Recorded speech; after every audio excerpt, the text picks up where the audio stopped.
We were fortunate, all of us, I think, in making our speeches, although I haven't heard Lucinda's yet, to have Orwell's essay on Dickens. Only spiritualists will believe that there could be a Dickens essay on Orwell.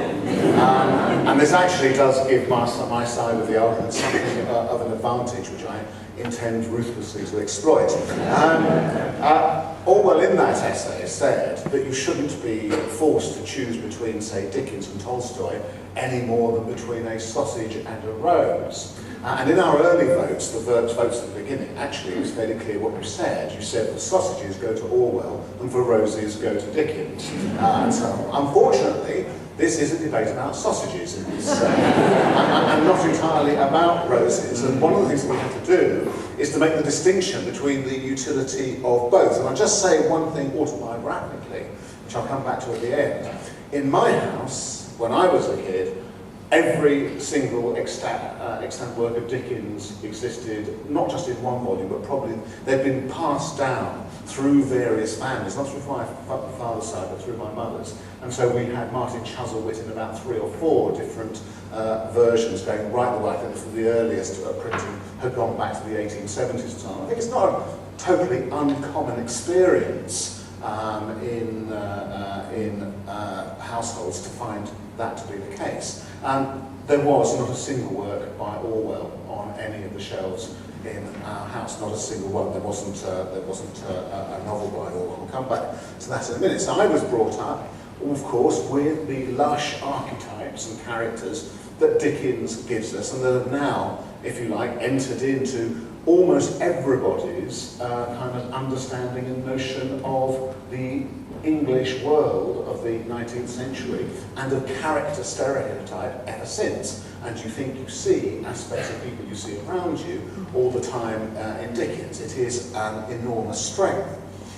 But if you start looking at Dickens as a political novelist, not just as a political writer, but as a political novelist, it is absolutely true that, as D.J. Taylor says, certain characteristics begin to stand out. Nobody doubts his sympathy. But sympathy, frankly, is a thing that is easily given. Sympathy doesn't necessarily cost you a damn thing to do. To say that you look at somebody walking on the street and imagine them to be downtrodden and bent doesn't actually necessarily require you to do anything about it, to imagine anything about it, to imagine a world in which such a thing changes. Doesn't even require you necessarily to have any substantial understanding of the world itself. I was very interested in the earlier speech that the politics was characterised as party politics. There is almost as if there was no such thing as politics that existed independent of Parliament. And we can all go boo to party politics, and we can all go boo to the people who rule us and who are all incompetent. Who, incidentally, if they're all incompetent, you may ask yourself why you all voted for them, why you didn't vote for somebody else. In other words, it's a great exit for the rest of us. To say all these people are useless, etc., becomes a great get-out for the rest of us. It means it's somehow not our responsibility. We don't share the society in some kind of way that these people help to create. We are not co-creators in it. And I think Dickens is an enormous, if you like, continuation of that essentially abstaining trend. You note it, you write beautifully about it, and then you have almost nothing to say about it. DJ talked earlier about the Joyce invention in Little Dorrit. And it's absolutely true. When you do, I don't know how many of you saw the recent television adaptation of Little Dorrit, but there are those marvellous moments where they have to go and discuss this invention, and you can see the problem that the producers have and the directors have in trying to illustrate something that has absolutely, uniquely for Dickens, because Dickens was a man above all for extraordinary detail. There is nothing for them to show you. Now you contrast that, for instance, with similar scenes in the recent adaptation of Mrs. Gaskell's North and South. There is a precision about what is going on in the mills. They are described to you, what cotton mills are like, what it happens when there is strikes, how Irish labourers are brought in, what the conditions are like, how old the children are who are working there, at what age, how they might get some kind of level of education. Nowhere in Dickens does that exist. I remember reading a book of literary geography which looked at the contrast between how Dickens's characters moved physically and how, let's say, Balzac's characters moved. Dickens's characters all did the same thing. They got caught up in the terrible nature of the cities where increasingly people were living, but found their salvation in the suburbs or in the countryside at the edge of the city, where they found a place which had ivy growing up around the eaves, where the kids could gamble in these gardens and so on, and where nobody, and Orwell points this out, actually did any work. Nobody actually has to work in Dickens if they achieve their ideal position. You're never really sure what anybody is doing.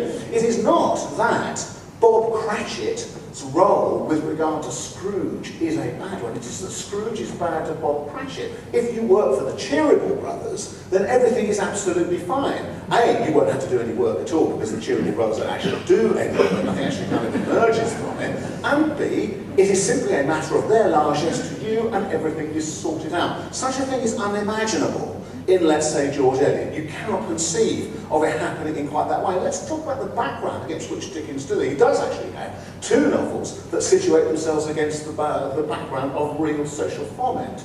Obviously, A Tale of Two Cities and Barnaby Rudge.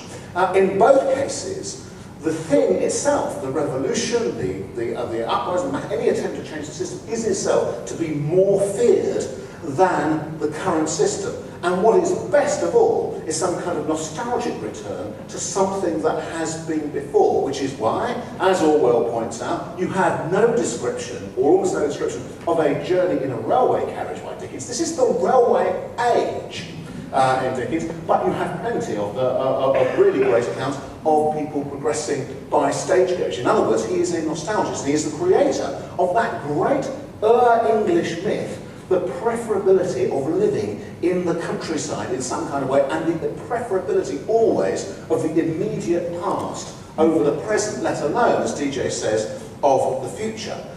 So there are no Chartists in Dickens. This is absolutely amazing. Consider, this is a man who we're told has an incredible social sympathy.